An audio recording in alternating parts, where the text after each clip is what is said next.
కడప జిల్లా అట్లూరు మండలంలోని టీడీపీ బద్వేల్ నియోజకవర్గం ఇన్ఛార్జు యువ నాయకుడు రితీష్ రెడ్డి 41 పుట్టినరోజుకు ఘనంగా నిర్వహించారు. ఈ సందర్భంగా శ్రీ లక్ష్మీ నరసింహస్వామి ఆలయంలో ప్రత్యేక పూజలు చేసి అనంతరం 41 కేజీల భారీ కేక్ను కట్ చేశారు.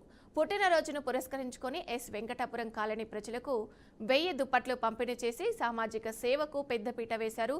ఈ కార్యక్రమంలో టీడీపీ నాయకులు, కార్యకర్తలు, స్థానిక ప్రజలు పెద్ద సంఖ్యలో పాల్గొన్నారు.